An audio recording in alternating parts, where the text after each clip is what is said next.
Hello everybody, good morning to all. So last class at ami Hindi chapter number 3 idu story to Nadan Dost naam to idu ami read kori asilu.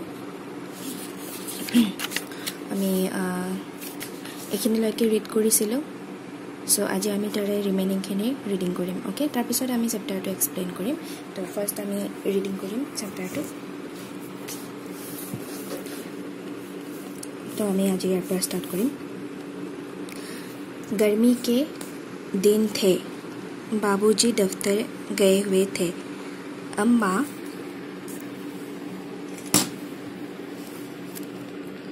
अम्मा दोनों बच्चों को कमरे में सुलाकर खुद सो गई थी, लेकिन बच्चों की आंखों में आज नींद कहाँ। अम्मा जी को बहलाने के लिए दोनों दम रोके आंखें बंद किए मौके का इंतज़ार कर रहे थे। जो ही मालूम हुआ कि अम्मा जी अच्छी तरह से सो गई, दोनों चुपके से उठे और बहुत धीरे से दरवाजे की चिटकनी खोलकर बाहर निकल आए। अंडों की हिफाजत की तैयारियां होने लगी। केशव कमरे से एक स्टूल उठा लाया, लेकिन जब उससे काम न चला तो नहाने की चौकी लाकर स्टूल के नीचे रखी और डरते डरते स्टूल पर चढ़ा। श्यामा दोनों हाथों से स्टूल पकड़े हुए थी। स्टूल चारों टांगे बराबर ना होने के कारण जिस तरफ ज़्यादा दबाव पाता था, ज़रा सा हिल जाता था। उस वक्त केशव को कितनी तकलीफ उठानी पड़ती थी, यह उसी का दिल जानता था। दोनों हाथों से कार्निस पकड़ लेता और श्यामा को दबी आवाज़ से डांटता, अच्छी तरह पकड़।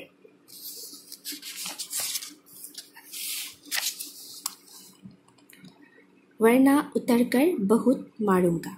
मगर बेचारी श्यामा का दिल तो ऊपर कार्निस पर था। बार बार उसका ध्यान उधर चला जाता और हाथ ढीले पड़ जाते। केशव ने जो ही कार्निस पर हाथ रखा, दोनों चिड़िया उड़ गई। केशव ने देखा कार्निस पर थोड़े तिनके बिछे हुए हैं और उन पर 3 अंडे पड़े हैं, जैसे घोंसले उसने पैरों पर देखे थे, वैसा कोई घोंसला नहीं है। श्यामा ने नीचे से पूछा, के बच्चे हैं भैया? केशव, 3 अंडे हैं, अभी बच्चे नहीं निकले। श्यामा, जरा हमें दिखा दो भैया, कितने बड़े हैं?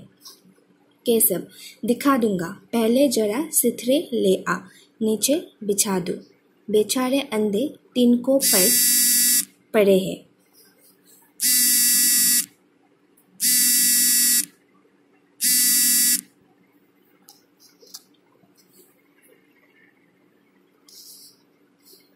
श्यामा दौड़कर अपनी पुरानी धोती फाड़कर एक टुकड़ा लाई। केशव ने झुककर कपड़ा ले लिया। उसकी कई तह करके उसने एक गद्दी बनाई और उसे तिनकों पर बिछाकर तीनों अंडे धीरे से उस पर रख दिए। श्यामा ने फिर कहा, हमको भी दिखा दो भैया। केशव, दिखा दूंगा, पहले जरा वो टोकरी तो दे दो, ऊपर छाया कर दो। श्यामा ने टोकरी नीचे से थमा दी और बोली, अब तुम उतर जाओ। आओ, अब तुम उतर आओ, मैं भी तो देखूं।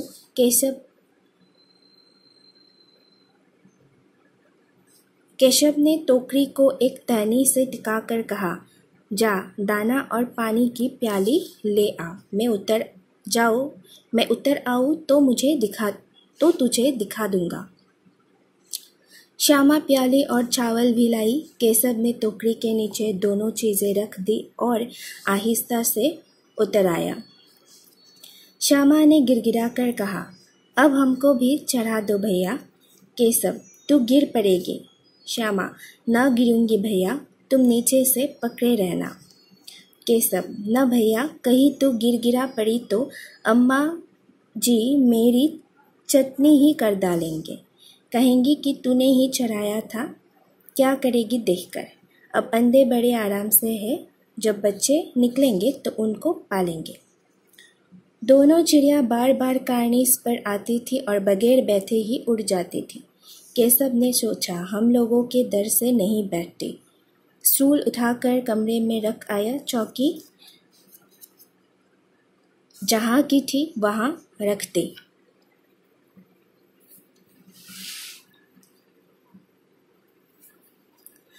श्यामा ने आंखों में आंसू भरकर कहा, तुमने मुझे नहीं दिखाया, मैं अम्मा जी से कह दूंगी। केशव, अम्मा जी से कहेगी तो बहुत मारूंगा, कह देता हूँ। श्यामा, तो तुमने मुझे दिखाया क्यों नहीं। केशव, और गिर पड़ती तो चार सर ना हो जाते। श्यामा, हो जाते, देख लेना, मैं कह दूंगी। इतने में कोठरी का दरवाजा खुला और माँ ने धूप से आंखें को बचाते हुए कहा, तुम दोनों बाहर कब निकल आए। मैंने कहा न था कि दोपहर को ना निकलना। किससे किवाड़ खोला। किवाड़ केशव ने खोला था, लेकिन श्यामा ने माँ से यह बात नहीं कही। उस डर लगा कि भैया पिट जाएंगे। केशव दिल में काँप रहा था कि कहीं श्यामा कह ना दे। अंडे न दिखाए थे, इससे अब उसको श्यामा पर विश्वास न था। श्यामा सिर्फ मोहब्बत के मारे चुप थी या इस कसूर में हिस्सेदार होने की वजह से इसका फैसला नहीं किया जा सकता। शायद दोनों ही बातें थी। माँ ने दोनों को दांत दबट कर फिर कमरे में बंद कर दिया और अब धीरे धीरे उन्हें पंखा झलने लगी। अभी सिर्फ 2 बजे थे। बाहर तेज लू चल रही थी। अब दोनों बच्चों को नींद आ गई थी।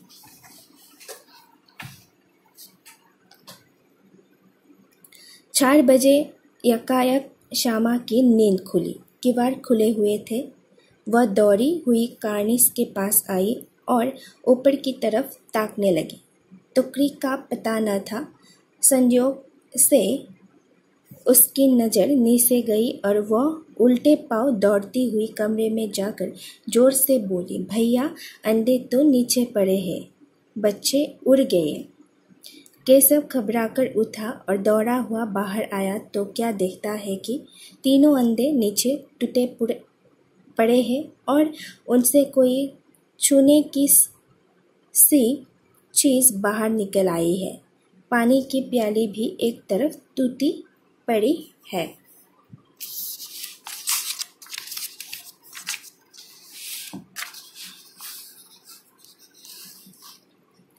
उसके चेहरे का रंग उड़ गया। सहमी हुई आंखों से जमीन की तरफ देखने लगा। श्यामा ने पूछा, बच्चे कहाँ उड़ गए भैया। केशव ने करुण स्वर में कहा, अंडे तो फूट गए। श्यामा, और बच्चे कहाँ गए। केशव, तेरे सर में देखती नहीं है, अंडों में से उजला उजला पानी निकल आया है, वही तो 2-4 दिनों में बच्चे बन जाते। माँ ने चोटी हाथ में लिए हुए पूछा, तुम दोनों वहाँ धूप में क्या कर रहे हो। श्यामा ने कहा, अम्मा जी, चिड़िया के अंडे टूटे पड़े हैं। माँ ने आकर टूटे हुए अंडे को देखा और गुस्से से बोली, तुम लोगों ने अंडे को छुआ होगा। अब तो श्यामा को भैया पर जरा भी तरस न आया। उसी ने शायद अंडों को इस तरह रख दिया कि वह नीचे गिर पड़े। इसकी उसे सज़ा मिलनी चाहिए। बोली, इन्होंने अंडे को चेरा था अम्मा जी। माँ ने केशव से पूछा, क्यों रे। केशव भीगी बिल्ली बना खड़ा रहा।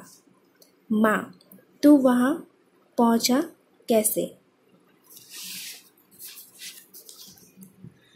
श्यामा, चौकी पर स्टूल रखकर चढ़े अम्मा जी। केशव, तू स्टूल थामे नहीं खड़ी थी। श्यामा, तुम्ही ने तो कहा था। माँ, तू इतना बड़ा हुआ, तुझे अभी इतना भी नहीं मालूम कि छूने से चिड़ियों के अंडे गंदे हो जाते हैं। चिड़िया फिर उन्हें नहीं सहती। श्यामा ने डरते डरते पूछा,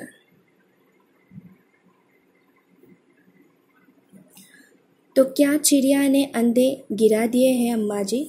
माँ, और क्या करती? केशव के सिर इसका पाप पड़ेगा।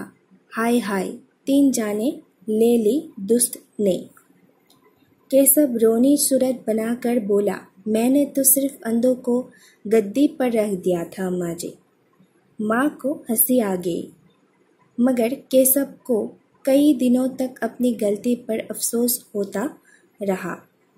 अंडों की हिफाजत करने के जोग में उसने उनका सत्यानाश कर डाला। इसे याद कर वह कभी कभी रो पड़ता था। दोनों चिड़िया वहाँ फिर न दिखाई दी। सो এইটো হৈছে আমাৰ 3rd নম্বৰ চেপ্টাৰ। এইটো আমি আগৰ ভিডিঅ'ত আমি ফাৰ্ষ্টৰ পৰা ৰিড কৰিছিলোঁ আধালৈকে। আজি আমি বাকীখিনি ৰিড কৰিলোঁ। চ' ট্ৰাই কৰিবা ঘৰত সকলোৱে ৰিড কৰাৰ কাৰণে চেপ্টাৰটো, ষ্টৰিটো। ৱৰ্ড কিছুমান আছে, নতুন নতুন ৱৰ্ড আছে, ৱৰ্ডবোৰ প্ৰনাউন্স কৰাৰ কাৰণে ট্ৰাই কৰিবা। শুনিবা, ফাৰ্ষ্ট শুনি পেলাই তোমালোকে ৰিড কৰাৰ কাৰণে ট্ৰাই কৰিবা। অ'কে, চ' আমি নেক্সট ভিডিঅ'ত এইটো এক্সপ্লেনেশ্যন ডিছকাশ্যন কি আছে ষ্টৰিটোত, চ' আমি এইটো এক্সপ্লেইন কৰিম। অ'কে, চ' আজিৰ কাৰণে থেংক ইউ।